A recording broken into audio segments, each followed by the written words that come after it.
say not as I do. Welcome, friends, you know. Unity in all that we do is the Welcome, everybody, to Drunk Dudes in a Gun Room. As always, this show is brought to you by Operation Encore. They are a 501c nonprofit helping veterans become rock stars. So if you can go over to operationencore.org, hit that little donate button, or at least check out their social medias and give them a follow, it would be greatly appreciated. Hey, today's episode is going to be one of those topics. It's been in the news, it's been in the movies, it's been a lot of people talking about, and for good reason. It's something that should definitely be looked at and done about. And today we're going to dig into it. So today we have Miss Amanda Blackwood. Amanda Blackwood is a survivor of human trafficking who is now an accomplished artist and author, public speaker, podcast host, and trauma recovery mentor. Despite the numerous challenges she faced, she was able to emerge stronger with the help of her faith. Amanda has shared her story on various platforms such as international summits and radio programs, and has published over a dozen books. Her two main podcasts seek to provide insights into healing from trauma. Always looking for a way to help. A portion of every book Amanda sells will go to help fight human trafficking. Let's bring on Miss Amanda Blackwood. Hey, how's it going? I am so fantastic. Thank you so much, Donald. And I love that your podcast is sponsored by and wanting to help military veterans. My grandfather, my father, my brother were all military, and I'm married to a Navy vet. That is awesome. Yeah, that is all we do. I retired in 2014 from the Army, and man, that's what my nonprofit's all about. And Operation Encore has helped me get my radio station going for veterans. So I definitely share everything I can about them because they're a great organization. Well, I'm going to be giving them a follow. I appreciate it. So why don't you tell everybody a little bit of back history about yourself? Where'd you grow up, and anything else you'd like them to know? So my father, being military, of course, we moved around a lot. I was born in Germany, but I'm not German. I get that question all the time because a lot of people don't understand that dual citizenship doesn't work in other countries the way it works here. Yep. Just because you're born in Germany doesn't mean you're automatically a German citizen. So both my parents are American. My mother's from Arkansas, a Democrat. My father was from New York, a Republican. So you can imagine the dynamics in that household. That's definitely different. It was pretty tumultuous. Yeah. We moved around a lot. We came back to the States when I was 2.5. So I don't remember a whole lot of Germany, but I have little pieces here and there. We moved to Maryland, and from there we moved to Arkansas, California, Utah. I left on my own 2 days after I turned 18. You can tell I was in a hurry to get out of the way. In total, I have moved 43 times in my life, so I can't say I was ever really from anywhere. Yeah, well, I mean, in the Army, it's always where you hang your hat anyways. That's where you're from and where you're at. So, and my daughter was born in Germany as well. So she was born in Landstuhl. Yep. Yeah, I was born at the Landstuhl Hospital, Yep. just outside of Cape Town. Yep, absolutely. So we did 3 years in Baumholder. That's where we were at. Wow. Yeah, small world. Yeah. We were neighbors. Yeah. So I know there's a lot of, the movie just came out, Sounds of Freedom, and it's gotten people talking. And I think there's a lot of, I think people have an image of what they think human trafficking is. What do you think some of the misnomers or misconceptions of it is? Oh my gosh, there's so many. Yeah, I'm sure. There is a massive laundry list, and that movie that you just mentioned gets under my skin because of it. So it's important to break it down to understand, first of all, what human trafficking is. Okay. I always tell people this isn't really something that you should look up on Google or look up on Wikipedia, because these are fallible human-run websites where anybody can have an input. Yep. So you want to go somewhere that's going to be a reliable source of information, such as the Department of Homeland Security. Their definition of human trafficking says that human trafficking is the use of force, fraud, or coercion to obtain commercial sex acts or labor from another person. So, right off the bat, we are noticing that there's no mention of transportation, even though in our head we think of trafficking as being in traffic. Yep. That's not the case. Human trafficking are two completely separate issues that definitely need to be addressed. But they are separate issues that often overlap. So they get confused. Yeah. I listened to a podcast, and I can't remember who it was on, and they were talking about this topic, and the topic that they were talking about was the Epstein case. And the one thing that I didn't know, I always pictured, just from news media and me not doing my own research, I pictured people being kidnapped and forced to places, but that wasn't, the more I listened to the story, that really wasn't the case of what was going on. It was more of like blackmail and holding carrots in front of people's face to get them to do things that they wanted done. And just similar to like what you said, they were using leverage against them to get them to do things that they wanted them to do. And it wasn't necessarily that anybody was being handcuffed and tied and put in closets. They were being bound by mental strengths and leverage against them to get them to do things. So I never knew that until I heard that on the podcast. I want to say it was a Sean Ryan show, but I can't honestly remember. Well, and the kidnapping scenarios do occur, but that's only about 1 to 2% of all victims. Right. And if you think about it, it totally makes sense, because if somebody were to snatch you off of the street, what would you do? You fight like hell, right? You would want to fight for your life because your life depends on it. Yeah. So those kind of people are going to be really difficult to force into commercial sex acts or labor, but you're going to want to use somebody that already knows you and already trusts you. So that's who these predators typically are. A lot of people don't want to admit to this, but the majority of human trafficking happens when parents, grandparents, aunts and uncles, boyfriends and girlfriends are the traffickers. Wow. Yeah. And there's also, when you hear that definition, it's kind of surprising that there's no mention of age, because we also have this idea that trafficking only happens to young kids, right? Yeah. It's all about save the children. Well, that's not the case at all. Only 1/4 of all victims are under the age of 18. I was trafficked 3 different times. The first time when I was 18, the second time when I was 19, and the third time when I was 31 years old. Wow. So I drove truck when I first retired out of the military for 6 years, and the trucking industry, the companies anyways, they're big on this topic as far as using truckers to alert people of just things that are weird. I personally had a sticker that I put in my little window. It was just a place that if somebody was being forced to do something that they didn't want to do. Now we're talking primarily about, prostitutions in the truck stop area and stuff.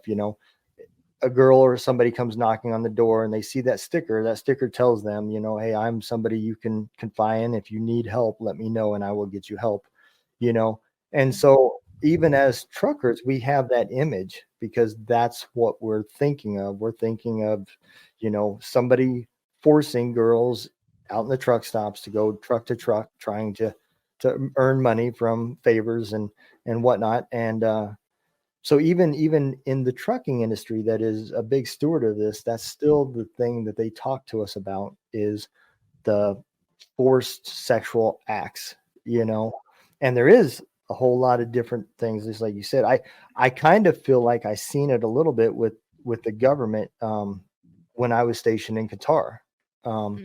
It wasn't the same. I wasn't sure because, again, of what we identify as trafficking. But, when you're in Qatar, the way they pay the people, that, it's not going to be a Qatari that works for you. It'll be an immigrant that is working over there. And we hired contracting companies to bring us laborers, mechanics, and so forth to do work. And they all did the same jobs, but they all got paid different wages based off of the country they came from. And the more that I looked at it, because I'd have some indie workers and some Philippine workers, and at the end of the day, they did the same jobs, but the standard of living, even when they went to where the contractors had them living, wasn't the same. Right. And as I started asking questions and learning, that's kind of the culture in Qatar. That's just the way it is. If you're indie, which is what they consider the bottom of the barrel, they are literally hot bunking, and they're put in a house with, if it's a 2-bedroom, there will be 8 people, 9, 10 people in that house, and each bed will hold 2 people. So one will be working a 12-hour day shift and one will be working a 12-hour night shift, and they will be sharing the same bed. One will be working, one will be sleeping. And, so I looked at this and I was like, man, this just seems like slave labor, and I wasn't sure because, again, it's not what we are taught, that's not trafficking. There was nobody with a gun to their head. They came and went, and they could walk free amongst Qatar, and they could even go home anytime they wanted to. They didn't have to stay there, so Yeah. it seemed odd. My last time being trafficked, I was able to get out and walk around too. Yeah. Hey, have you ever wanted to be a part of this show? You now have the opportunity to be a part of the Two Drunk Dudes in a Gunroom show. We have worked with a nonprofit that is starting called Heroes Voices Media Foundation. We are trying to help this foundation get built. You can be a part of it by sponsoring our show. Go to twodrunkdudesinAgunroom.com, sponsor the show, and you will be a part of an amazing organization that will be helping veterans. Thank you. Now let's get back to the show. And that's going to be the majority of cases. Yeah. And when we talk about the people who are being forced into prostitution, it's some astronomical number, like 95% of all people in prostitution are there because they're being trafficked. Most of them don't know it. And the reason they don't know it is because of the definition I was just talking about and what we perceive to be human trafficking. Somebody might think to themselves, what I'm going through is absolutely horrible. And I hate that my boyfriend is doing this to me, or I hate that my parents are doing this to me. But this is my family. This is all I know. And I can't leave because I don't have a choice. And it's not really human trafficking because I'm not 14 years old. I'm 20. Yeah. And nobody is chaining me up or tying me up and throwing me in a closet in the middle of the night. I keep coming back because I love them and I don't want to get them in trouble. It's the same mentality that you will see in domestic violence survivors. They keep going back. Yeah. Yeah. I mean, that makes complete sense. And it's that mental leverage that they're holding them in prison in their own heads. Right. And those are the chains, not cuffs or bounds on their body. They're mentally being held captive. Right. And last time I was trafficked, it was a police officer in Scotland. Of all people. Yeah. I'd known the man for 7 years before I ever went over there. When I got there, it took him 7 days to start trafficking me. He had my passport. He had my driver's license, my debit card, everything that told anybody who I was. And he had authority within the town, within that area where we lived, because he was a police officer. He was a known police officer. He was supposedly an upstanding citizen and people really respected him. But in that revolving door, when people kept coming in, there were judges and lawyers and other police officers. Who was I supposed to go to for help in that situation? Yeah. You really don't have options sometimes. Yeah, you don't. No, yeah. That would seem like a really a helpless case because you're seeing everybody that runs everything around you, all of any of authority. And even if you did find somebody legit, more than likely, as the investigation goes, the wrong people are going to find out and it's going to get shut down, you know? So yeah, that would be a horrible situation. It's funny. I did actually, I'm enjoying this conversation. Sorry. But I did actually try to report him afterward. When I got back to the States, he kept on trying to find me and he was sabotaging me. He had taken a bunch of photos and videos of all the stuff that happened to me while I was there. When I got back and I'm trying to rebuild my life, he'd take all this stuff and then he would put it all in an email and send it to my new boss or a friend. And he would sabotage everything that I was doing in my life and try to pull it to pieces. And it pissed me off. And I don't know if you can see this or not, but I got very, very red hair. You don't piss off the redhead. So I reached out to his superior offices there in that area of Scotland. I almost said the town name. I don't want to do that. But I reached out to his bosses to tell them what all had happened. And here's my email proof that was sent to my most recent boss, and he shared it with me to let me know I wasn't working there anymore. And, I'm telling them this is what happened. They said, well, we need explicit details. Okay. Well, with trauma, it creates Swiss cheese in your brain. I had a bunch of holes. I couldn't remember names. I had no idea what date anything happened other than the day I got there and the day I left. Yeah. So I tried to piece it together as best I could. I worked so hard on this and I was so isolated and completely alone in the whole world because I couldn't tell anybody what was going on or what was happening to me. I couldn't share any of it. And in the end, they said, okay, give us some time and we will get back to you. In about 2 months, I got a paper letter from them saying, we see no signs of evidence of abuse. Of course. They claim they did a full investigation. Yeah. But it's pretty much impossible to prosecute somebody from one state line to another for human trafficking. Yeah. Internationally, it is impossible. And it's just like seems amazing that he would go to so many extents just to continue to make your life miserable, instead of just moving on. I mean, he got away with it, obviously, and you would think that he would just move on, and I'm sure he still was moving on and trying to find another victim. I'm sure he didn't stop becoming a predator, but to just hold that kind of a grudge, knowing that he still didn't have the power of you, but I'm still going to make your life a living hell to prove to you I can still reach out and touch, and there was a sense of ownership. Yeah. He owned me. A lot of people don't realize that. Same with domestic violence. When somebody leaves one of these situations, that is the most dangerous time for them. 100%. The majority of murders within domestic violence situations occur when one person is trying to leave the other or has already left. Yeah. They hunt. And they will hunt you down like it's the greatest game of their life. I mean, I left there in June of 2011. And in 2019, I found out that this man made me famous on a pornography website, once again, with all of this stuff, because he couldn't find me any other way. And he included whatever social media information that he could find on me. And people were finding me and stalking me on Facebook and figuring out where I lived and giving him that information, I'm pretty sure. Wow. I was recognized in a grocery store and asked for my autograph. And now, years ago, I lived in LA for a number of years. I was on Alias and Will and Grace, and I modeled for Harley Davidson, and I did a lot of really cool stuff in the about 2004, 2006 area. I did a lot of stuff. That's not what I was recognized for.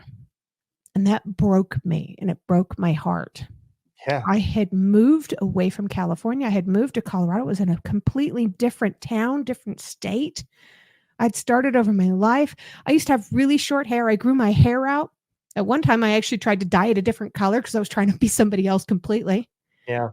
Nothing was going to work to make this stop. So that's when I said, if people are going to be finding me, they're going to find out why. That was when I started speaking up. That's awesome. Yeah, I cannot believe the nerve of somebody to walk up in a in a grocery store, and I'll be honest, even if it was a legitimate actress that was in that business, I still couldn't even imagine walking up into a grocery store and asking for an autograph. He did it like it was a badge of honor. And I had to educate him. And I didn't believe the statistic at the time, but I still knew the statistic. Now I tend to believe it a bit more because I've talked to a lot of other people. 85% of all modern pornography is created using victims of human trafficking. Wow. I did not know that. Yeah. Wow. I didn't know it either until then. I could see that. I mean, that industry is I guess anything else that can be addictive. It can, it's gonna have a like interest side, and then the hole just keeps getting darker and darker and darker as it brings you in. And I think that industry, just like you said, I mean, everybody does know that, pornography does have that dark side, whether it be child pornography or human trafficking. Everybody knows, that stuff exists, but I don't think anybody thinks about it. And I don't think anybody thinks about trafficking the way you just said it. So then when they see legitimate porn sites that anybody can go to, and nobody's trying to shut it down, it's not making media, news, that people are thinking those are just people that are trying to make money and doing it, on their own. But then when you think about this, well, of course, that's the way it looks, because they're not being held captive physically, they're being held captive mentally. And it's like Facebook, the cover looks amazing, but you don't see what's going on the backside of the cover, Absolutely. So The OnlyFans sites, there was a recent study done where more than half of the people with their OnlyFans pages have admitted that it was somebody else who was coercing them into having the page in the first place. really, That's human trafficking. So, I had a female soldier. She was one of my soldiers, on our show. She was a part of season 1. And the only reason why she was my soldier is they sent her to me because she was sexually assaulted. And when she claimed it, the Army did what the Army's good at, and they covered it up. And they sent her to me.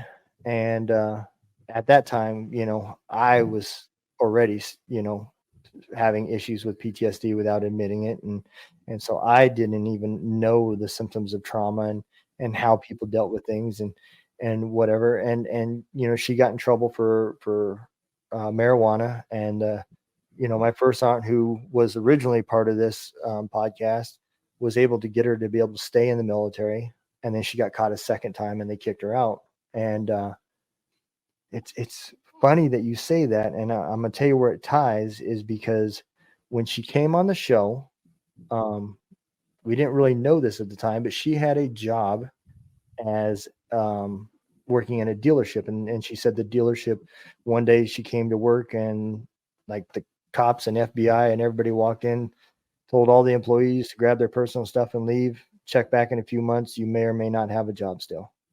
And something was going on with that dealership, and she was out of a job, and she had bills. And so she, out of desperation, said that she started an OnlyFans site and was talking about the money. And she was, back to doing weed, and I'm sure, maybe some other things, I don't know. And so it just kind of makes me wonder now, because it was going through my head, what had happened in the Army. And then she, and she did talk about that. She talked about why it was, she decided it was different because now things was under her terms versus then. And so it could be, but I don't know much about OnlyFans. And so, that was my exposure to OnlyFans, is what she was saying. And then when you said that too, I knew that there was, porn sites, because you do see it. And so I thought, well, hell, maybe maybe she's tied in something like that too and don't even know it, you know? It's entirely possible. And I'm never surprised when I hear about a sexual assault victim who turns around and does something like this. I Yeah. was at one time, but I'm not now that I've learned so much more about trauma reactions. This is a trauma reaction. This Okay. is somebody who's traumatized and who I called it slices of my soul. People that were coming into that house in Scotland, they were taking slices of my soul. I can see that. There were pieces of me that were missing and being dragged away from me and being pulled away. And for a while afterward, I had this idea in my head that if I did this by choice, nobody's going to take it away from me. And maybe I can hold on to those pieces of my soul. Because if I don't do this by choice, somebody's going to take it away from me anyway. My assaults started happening when I was 4. Oh, wow. 4 years old. So I grew up in this household where my father was abusive physically. My mother was mentally and emotionally just manipulative and horribly abusive. And my brother was my first molester when I was 4. He was 7. So Wow. something had happened to him and he was trying to work it out in his own head. I don't blame him for what happened. He believes that I do. And he also tries to deny that it ever happened. It's not his fault. He was 7 years old. Right. But there was all of this happening the whole time I was growing up. And when you learn at 4 years old, being the baby of the family, that nobody is going to step in and protect you and help you, and you don't have extended family you can lean on, you just learn that this is where your lot in life. This is the way it's going to be. And the people who love you are the ones who are going to hurt you. And if they don't hurt you, that means they don't love you. So I was constantly seeking out more of the same familiar habits because this was what felt right and comfortable to me, even though it was terribly wrong. And in the forefront of my mind, I knew it was wrong. Subconsciously, I was constantly seeking this out. And I did exactly what she did. After that many sexual assaults, after that many people taking those pieces of me, those slices of my soul, I started using it so that I could get what it was that I needed out of life instead of waiting for somebody else to take what they wanted. I was using myself to have a roof over my head or to make friends. Yeah. That's a terrible place to be. Yeah. I mean, I could see that. It's kind of, not the extent of it, but it's kind of that same thing of, the kid that at school that gets made fun of, and then he figures everybody's going to make fun of him anyway. So if he starts making fun of himself, other people laugh. And so now that they're laughing at him, that's okay because he did it. And it's kind of a saddening experience to see that because it's just desperation of trying to get that attention. And it's also the same thing that you was just saying earlier that, that's another tie with the battered domestic violence situations where that person gets beat so many times and they just keep going back. The cops get involved and maybe they're separated for a while. And next thing you know, they're back together again. Well, he promised he's not going to do it no more. He loves me, but it's just because now there's nobody beating on him but there's nobody. It's Right. not, at least when somebody was beating on him, there was somebody, but now there's nobody, and so they would rather have that than to be alone and feel like nobody cares. And so I get that. I do get that. And that in itself is sad, It's a moment of desperation when you take somebody like that back repeatedly. You're so desperate. You've been told and made to believe that you are not worth more than what you've been receiving. Nobody is going to love you the way I do. Yeah. Nobody's going to take you in. You're too fat. You're too ugly. You're too skinny. You're too tall. You're too short. Your feet are too big. Nobody's going to love you or want you except for me. It's a way of getting into their head and controlling them. Oh, absolutely. Yeah. No, I could completely see that. And, it's also, it's like the longer this goes on, you were saying, you've been you've had this situation happen multiple times, and it almost seems like it would, after the first time, it just sets it up for it to be that much easier for the next person because Yeah. you're still vulnerable now, you know. And after the first one happens and then it happens again, you start believing, well, that's the way it is. This is what's going to happen to me, you know. Yeah, this is my life. This is what it's supposed to be. And one of the most dangerous things that we do to ourselves or to our friends is tell somebody, you've been through worse. You can get through this too. Oh yeah, I can't stand that. Yeah. Eventually, you're going to pile up so many stones that you're going to build a mountain that you can't climb. Yep. We have to stop doing that because, yeah, maybe you have been through something else that in your perception might have been worse, but trauma is trauma is trauma is trauma. And Yeah, it's not better or worse, and it's not a challenge, and it's not a comparison. It's going to affect you every single time. And it's not a comparison as in which one's worse. It's a how high can you build this tower because all it's going to do is stack. yeah. That's one of the problems that's happening in the veteran community, and we have a tendency, even as veterans, to look down, and we discount. If you were that infantry guy or that Navy SEAL or whatever, and that guy says he has PTSD, we automatically say, "Oh yeah, I get that." But then you got that admin clerk that never left the base, that is still deployed and had rockets shot at him, but he never fired his weapon, or she never fired her weapon, or either, it doesn't matter. They never went on convoys. They never had no IEDs exploded at them. And then when they file that claim, people are like, whatever. Mm-hmm. They never even left the base. But what we don't take in consideration is we don't know where that person grew up, because at the end of the day, that person could have been that person that had a very glorious childhood. And if they skinned their knee, there was somebody there to wipe it up and clean it up. And now a simple fender bender could be trauma to them. Yeah. And then you got somebody else that was being shot at every day growing up in school because of where they lived. And it takes more than just that to affect them. But like you said, trauma is trauma. And you can't compare what is trauma to that person to this person, because everybody is going to have it impact them in a different way. And as veterans, we do that to each other. We automatically think that if I'm hurting, I have to hurt worse than you, and you're faking because you didn't do as much as I did. Or if I got over it, what is your problem? I fixed it. Why can't you? And so when I hear those things, it's like my pet peeve.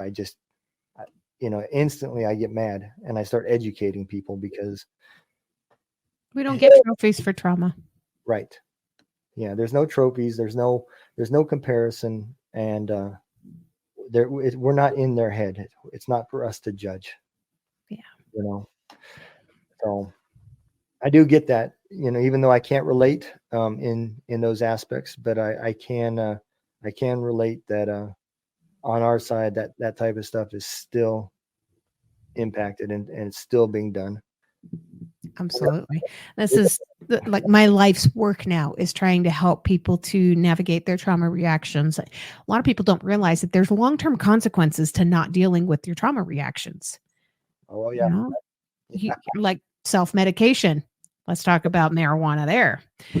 It's a self-medication thing. You were looking for something to make you feel a little more relaxed or numb because you can't deal with the realities of life right now because of your trauma reactions. Yep. Yeah, you are absolutely right. For soldiers, it's alcohol, it's gambling, it's anything that's going to provide dopamine, and it's going to be reactive quick, that they can go to. And it could be porn. It could be porn. It could be anything. Opiates. It's all. Everything is out there. There's nothing off the table when it comes to that. At least in the veteran world. I've seen a lot of people. I've been down there. I have worked through drinking, and I work is another thing. I used to be one of those guys that I would find something to do until the Mhm. time it was for me to go to sleep to avoid having to deal with me. Yep. You know, as long as I was so exhausted when I went to sleep, that time of silence would be numbed with quickly falling asleep, and I would no longer have to think about those things, and it caught up with me, you know. You know, we're seeing that more and more these days too with smartphones. You've got people that will have a game or something on their phone. I'm guilty of this occasionally myself. They'll have a game and they will lay there in bed and play this game until they feel like, okay, now I think I'm ready to pass out, or they will absolutely fall asleep holding their phone in their hands. Yep. And this is a distraction. I finally ended up in therapy after the event happened in 2019. My first therapist was a mess. I traumatized her so bad she left the industry forever. She quit. Uh, so then I got a second one, and she was pretty good. She had already worked with other survivors of trafficking. And I went into her and I told her right off the bat, number one, don't come at me right away with medications. I'm not looking for a Band-Aid. I'm looking for a shovel. And number two, don't treat me like I am some fragile porcelain doll, because if I was going to break, I'd have done it already. But working with her, I guess it was probably about a month in, she said, how often do you sit in complete silence and think about nothing? It's like, what are you talking about? People do that? Yeah. Wow. She said, yes, people do that. And I want you to start practicing. I want you to do 5 minutes to start with. I said, I don't think I could do 5 minutes of not thinking about something. She said, I want you to try. Keep track of it. Keep a little journal. My first time I went 15 seconds. Yeah. It took me a while to kind of build this up. It was like building muscles in my body, except I was building this strength in my brain of being able to just relax. Stop panicking about everything.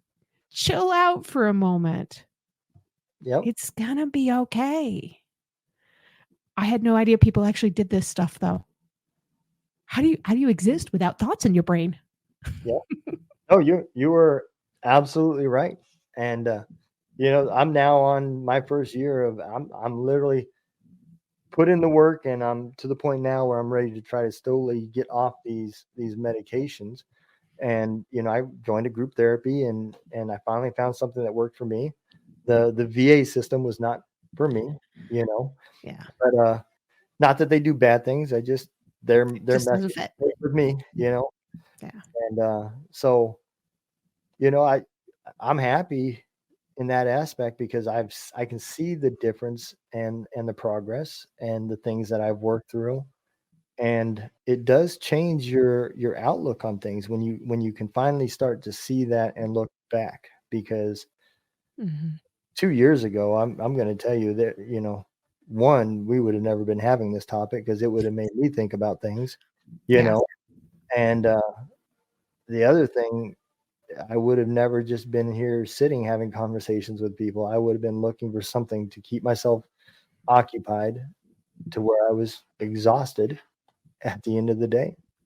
There's been times that I would just stay at work just to keep working because it comes down to, you people don't understand that depression and this type of stuff is like a wall, and you get used to living in that, and it doesn't seem to be unnormal. It just seems to be, it is what it is. Right. When you don't know that it's unnormal, I kind of relate it to somebody in a third world country, drinking hot water out of a well and happy because they've never had a Starbucks, and they don't know the difference because they never had it. They're probably better off. Starbucks burns their coffee. Yeah, I don't disagree. But my point being is, if you don't know it's out there, like you can no longer see it, then you don't know what happiness is, Right. And when I got put on the medication, I thought I'm good now because I didn't have these huge mood swings. But after a year or so of it, I realized I'm not so much good. I'm just covering things up, and I'm just here now. The Band-Aid. Yep. And there's some medications that we desperately need in our lives. there are certain mental health aspects that cannot be treated otherwise. And it's important to understand the difference. Yeah. I knew going into the therapy that I went into that I didn't want to be numb to what I was feeling. I wanted to understand what I was feeling. I have a very analytical brain. Mhm. My whole reason to get into therapy was because I had done a lot of work over the years, but there were speed bumps that I couldn't get over. Yeah. I'd lost momentum. And my world crumbled when that guy asked for my autograph and I realized what was going on and all this stuff was found. I didn't know how to pull through that. I didn't know how to survive that. People are telling me all the time, "Oh, you've been through worse." Really? I'm Yeah. not sure I have. Yeah, I can see. Yeah, that would be bad. I Yeah. really would, especially you put in so much work to try to put it behind you, you know, and unfortunately you physically put it behind you, but it wasn't mentally put behind you. And then somebody when you think, okay, now I can move forward, because you have to be able to do that. You have to get out of that environment first. You can't heal until your surroundings are at least controlled, you know. Right. Uh, I can't imagine, It, when you think that you're in that situation. it wasn't even like somebody ripped off a Band-Aid either. Yeah, this was an old wound, but it was in a new form Yeah, of this old wound. It was like, oh, you put all your pieces back together. Here, let me cut your hand off. yeah. Oh, yeah, I could see that. Yeah. Just for the record, if the dickhead out there that is, don't do that. Just saying, if you're watching this show, don't do that. Right. Right. Well, these days, I'm telling you, that man is far more afraid of me than I ever was of him because now I own my story and people know who he is. Awesome. Good. Good. That is there. There are so many things about social media that I hate, but there is a few channels out there. Mine ain't one of them, but there's a few out there that I absolutely love. That are doing good work. These ethical hackers that are, finding predators, finding scam artists and stuff like that. And these people that, these dads and that have daughters that are going on there and finding cyber predators and stuff, good for them. If you can find them, and I don't care if you can't prove them, you can't put them in jail, but you can expose them, good, good. That is a good way to use social media because they're using it in a way, and it's war at that point, you Yep. know. So Take I'm down the bad guys. I'm glad that guy's name is in that book. That is good. Yeah. Yeah. So Everything he did to me is in that book. good. All the mental mind games and everything. So anybody's going to have a fair warning on who that guy really is. That's good because somebody that does that has, there's no way that he even sees the wrong in it. No. And so he's not going to change. Yeah. So I know you're into art. How did that come about? Did that come from this as a form of therapy, or was you into art before all this? That is exactly where it came from. So towards the end of my therapy, my therapist asked me, she said, I know you well enough now to know that you're not going to end your journey here. So what are you going to do next? And I told her, I said, I think I'm ready to write my book. And she said, oh, great.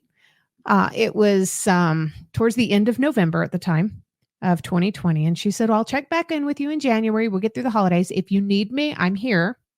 But I'll check back in with you and see how it's going. So in January, she reached out. She's like, so how's it going? And I said, I'm doing good. She said, no, I didn't ask how you were going. I said, how's it going? How's the book going? I said, oh, it's done. So I wrote that entire book in 30 days in the month of December.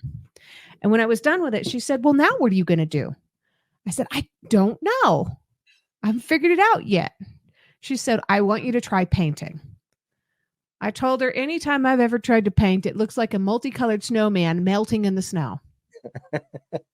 I don't know how to paint. She said, I don't care. I want you to try anyway. So I'm sending somebody over, the 2020, the whole pandemic thing. This is early 2021.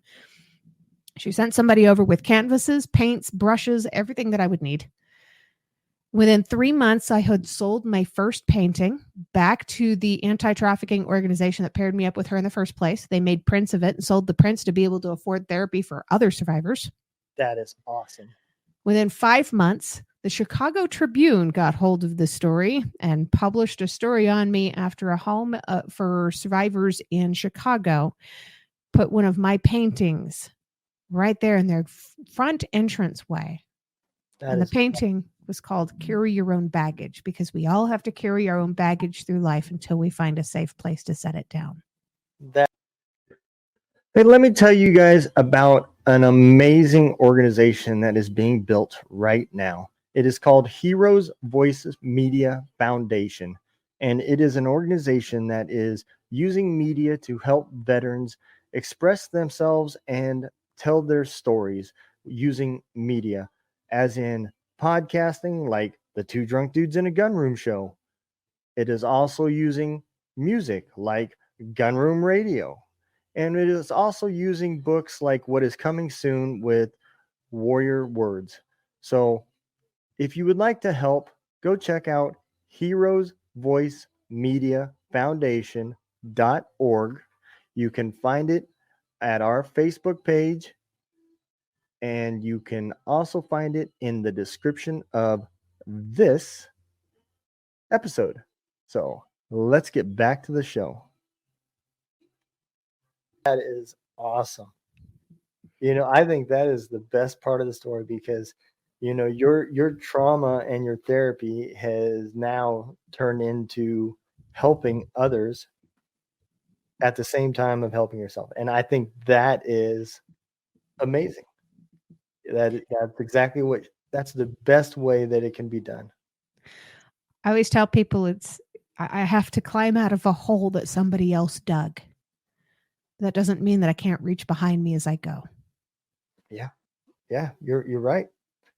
That's kind of where my nonprofit came from. Was, I realized about 3/4 through season 1 that podcasting was becoming my beginning portions of therapy. I was surrounding myself with other veterans, and the conversations would get to the point when I'd forget that we're even live or streaming, and we would just be talking. And I would find myself talking to them about things that I hadn't talked to my wife about and everything else. And so when I realized that, and then I started having more veterans on, and that had different things that they needed, like, musicians that were trying to make a living from, telling their story through songs, that's where I decided to make a radio station that played nothing but veteran music, so that they didn't get buried under all these algorithms. After I did that, I was like, this really just needs to be a nonprofit, because I just started it.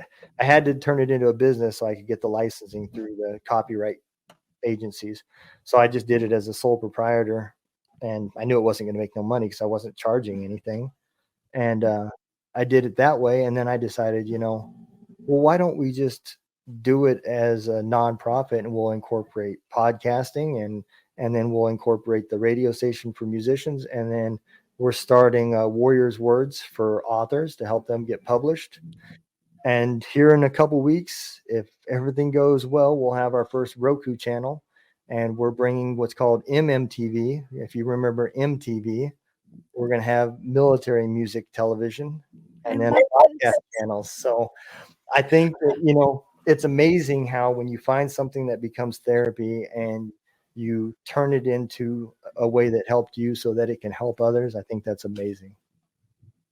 I love this. I love what you're doing. I love everything about it. This is so cool. Yeah.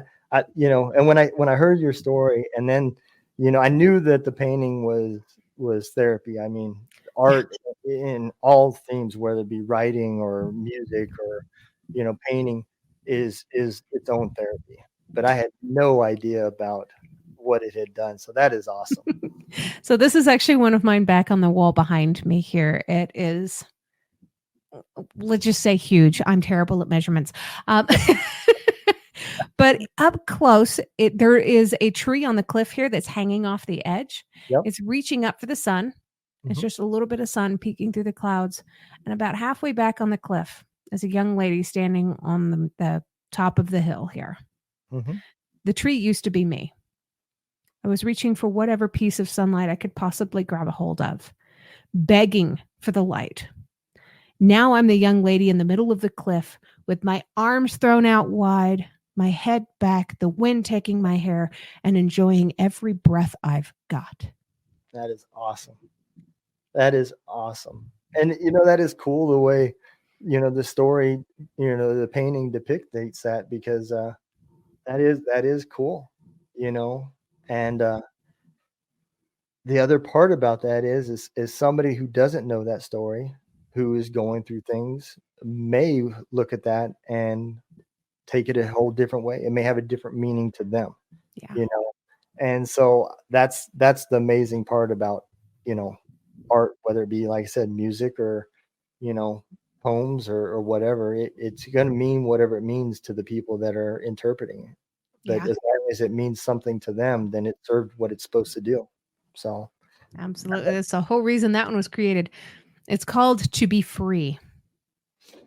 yeah, that makes perfect sense. And the cool part about that is how long have you been painting since you painted that? Since January 2021 is when I started painting. Wow. That So, and that is this one I just did last year. that is really, really good. Thank you. And so did like any of this come with lessons, or did somebody just drop off all the stuff and said YouTube and walked off? You know? Pretty much. Well, I mean, it was January 2021, so everything was still in pretty much lockdown. So I got a notice that the stuff was at my front door. I had to go and drag it out of the doorway. I didn't even have anybody tell me to try YouTube. I just looked at all the pretty colors and went, I think I can do something with that. And since then, I've watched a couple of different things on YouTube, but none of those tutorials really have worked for me. I apparently have my own style of doing things, my own way. It goes with the red hair. I have my own way of doing pretty much everything that I do. So I just went at it. I just went for it. That's good. I have my own way too. It's usually the hard way. So Me too. Yeah. My poor inner man. yeah. My wife will tell you that too. I'm notorious for that. So, so let me ask you this: the podcast. I know you have one on your bio, but you now are up to 4 podcasts. Let's talk about those. Yes. It's a lot. So my primary podcast I started in 2020. It was when I was still kind of floundering and trying to figure out where I was in life. 2019 was when everything kind of went haywire, and that's 2020 is about when I got paired up with the good therapist. Okay. I started the podcast because I had been a member of a small group of trafficking survivors here in the state of Colorado, and we had met every week. We were doing different classes and life skills and fun projects and art and all kinds of fun stuff. I lost that sense of community, and I didn't have it anywhere else in my world. So I did whatever I could to try and build that community. And if somebody reached out to me and told me, you should start a podcast, you've got an interesting story. So it started out with me either sitting in the closet floor or in my car at the DMV, whining into the phone. Yeah. That was my first season of the podcast. The second season of the podcast, I had just published my book. So I started reading a chapter a day of my book. And I did that for about a year because there's 42 chapters. It's not exactly short. When I was done with the book, I had already figured out about halfway through that there were a lot of other people who had also written their stories about overcoming adversities and trials and traumas, and their voices weren't being heard. I had a platform. Why not give the platform to them? Yep. So now I interview other authors who have written their stories. That is my primary podcast. Everything else just kind of followed. And it followed quickly this year. So I started off this year with only the one podcast going into season 4. Yeah. Now I've got 4. So one of the podcasts started in February of this year. My co-host is a lady in Australia. She and I talk about what the different trauma reactions are, what the long-term consequences are of not dealing with them, and then how to retrain your brain and fight back against it. But we do it while having this kind of banter back and forth. And her Australian accent's always a pleasure to listen to anyway. Yeah. But we have this great relationship, this total friendship. And we look forward to getting together every single week. We tell funny stories about different trauma reactions, how they showed up in our lives, and how crazy probably the rest of the world perceived us to be at the moment. From road rage incidents to flushing stuff down the toilet that probably should never go into the toilet. And these are all these trauma reactions and how they show up. We have a blast with it. The third podcast I started back in April of this year, and it's called That's a Phobia. And phobias, of course, tie in really strongly to trauma in a lot of cases. So basically, these are like 1 to 2 minute episodes. They're super short. But I try to pronounce the word first, and then I spell it, and then I try to pronounce it again, because a lot of times I can pronounce it better after I try to spell it out. Uh-huh. I still butcher it, but then I give the definition of what it actually is. And I look to see if there's anybody who was famous who ever admitted to having this phobia. It's like Tom Cruise is terrified of heights. Not too many people know that, since he's actually done his own stunts jumping out of airplanes. Yeah. He conquers that fear. I love that. I don't like him really all that much as an actor, but I do have a lot of respect for that part of him. So the last podcast, it officially launches January 1st. So I guess I can't say I'm finishing the year with 4, only 3. But the last one is called Pod Zeal. And it's all about having podcast hosts talk about why they got into podcasting, what's their show about, who they are behind the scenes. And I love this concept because there's so many people who, I mean, if they're listening to your show, they're getting little snippets of who you are. They're hearing pieces of why you got started. They're not hearing who inspired you. They're not understanding anything about what goes on behind the scenes or what software you're using to be able to create your podcast. And that's what it's all about. Give them the behind the scenes stuff. Show them who you are as the podcaster. Yeah. And it's super easy for me, because it's 5 to 7 minute videos, hopefully, where the podcasters can record it locally on their own computers and then send it and share it to me, so that it's going to be the highest video quality and I don't have to do an interview. Yeah, it works. Yeah. And you are absolutely right, because I'm gonna make a little fool of myself. But before I started doing all this stuff, when I was younger and uneducated, I used to say that content creating was the millennial panhandling. Oh, I was like, why don't they just go get a job instead of getting online and begging for money? Oh, I said a funny joke. Give me my tip, And then I started doing this, and I was like, oh, wow, I should go get a job, because it would be a lot easier. Right. This is not easy stuff, man. I spend a lot of hours with one podcast. There's no way I could manage. My OCD would never allow me to do 4 podcasts the way I want to do them. So yeah, it gets a little awkward. And my co-host and I on the Growth from Darkness podcast, we only get together once a week, and it's at this exact same time every Thursday for me, Friday mornings for her, because of the time change difference. And we spend the first, half hour to an hour just catching up. Yeah. Just chatting. And it's almost like this therapy session. We're just getting together as a couple of gal pals. We can't go out and have a coffee or a tea. We're just having our weekly friends date. Yep. And we happen to get a little work done while we're at it. Yeah. And that's what, anybody that talks to me, one of our programs, like I said, it's helping people get through podcasting and keep them podcasting. Because if you think you're going to be the next Joe Rogan or this big famous person, and every hour you're checking your stats to see how many downloads, you're probably not going to be podcasting after 60 days because you're going to get pretty frustrated. Then you're going to realize I keep spending all this money and I'm not getting any money. And then you're going to realize I'm not going to be the next Joe Rogan. And next thing you know, you're going to quit. But this whole time, you've slowly been getting pieces of your story off your chest and getting some of that anger and everything out. They're trying to tell your story. And so, I'm not saying podcasting is therapy, but if it keeps you and gets you talking and can get you associated with like-minded people that, hey, maybe you can call and talk to when you're having a bad day, it keeps a gun out of your mouth, Yeah. Yeah, So that's been probably one of the greatest blessings of having my main podcast. I'll get together with these people and talk to them. It only airs once a week, but I've done so many interviews, I may have to start doing twice a week. These people are incredible, and they all have these stories of overcoming everything that they've been through.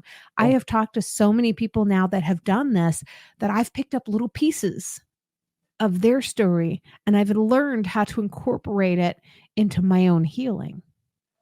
Yeah. Yeah. I'm hoping that it can still reach other people and try to pull them out of that place of trauma and resentment and pain and depression and anger and hatred, and pull them out into a place where they can start working on trying to heal a lot of that. Yep. But if I never am able to do that for anybody else, I've definitely done it for myself.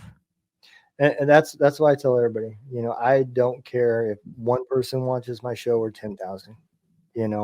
I enjoy what I'm doing. I enjoy the conversations. Up to this point, it has always been about veterans, and now I've expanded out to just stories that I find interesting, and I enjoy the conversations. So when you're doing anything that you're enjoying, I don't consider it work. So that's the way I look at it. It's fun. And I don't, if 1,000 people watch it or one person watches it for 10 seconds, I'm happy. It doesn't matter to me. So we need to have passion for what we're doing. What we're doing is important, even if it's only important really to us. Yep. It's well, important. If you don't, you won't podcast for long. Oh, right. Right. If you're doing it for the stats and you're trying to be fake and you're trying to find the latest topic that people are trending and watching to talk about, your listeners are going to know that you don't know what you're talking about, for one. You did a 30 minutes worth of research and you tried to make an hour video of something that you only know 30 minutes about. And whatever you're talking about, you found it through Google, and everybody else that you're talking to has already seen that. So you did a piss poor job. And right. So that's why you're not getting your listeners, because they see through it. Yeah. You have to be authentic. That's what it comes down to. Absolutely. And you have to do it for the right reasons too. It's like you said, people that are wanting to do it to be the next Joe Rogan are doing it for all the wrong reasons. I run into this all the time with people that are trying to write their book. They get frustrated because their book doesn't sell. Your first book hardly ever sells. Your first book is hardly going to get any reviews at all. If you are writing your story, you're writing your book because you want to be a famous author, you're doing it for all the wrong reasons. That is not the reason to get in and get down with pencil and paper. My first book, I wrote it for 7 people. I wrote it for my kids, my wife, and I sent it to 3 people in my group therapy and a close friend. And that's what I wrote it for. The main purpose was for my kids. I felt that they were owed an explanation of what had happened to me from the time that before deployments, and then, by the time they were in their teenage years and were old enough to see that things were not right. But I never talked about it. Whenever I came home from deployments, I always said, hey, everything's good, no problems, but my actions didn't say that. And I just never told them about things that went on over there. So I put it all in a book for them to read, and I'm leaving it up to them whether they want me to publish it or not. But the main purpose was for me to explain to my wife and my kids, what had happened and why it had happened. It wasn't an apology. I can't take anything back, but at least it's an explanation, and I can put pieces together for you, and yeah, we can move on from there, I wish my grandfather had done something like that. He fought in World War II and the Korean War, and we never knew anything of what happened. But I remember seeing the shadows of darkness on his eyes occasionally.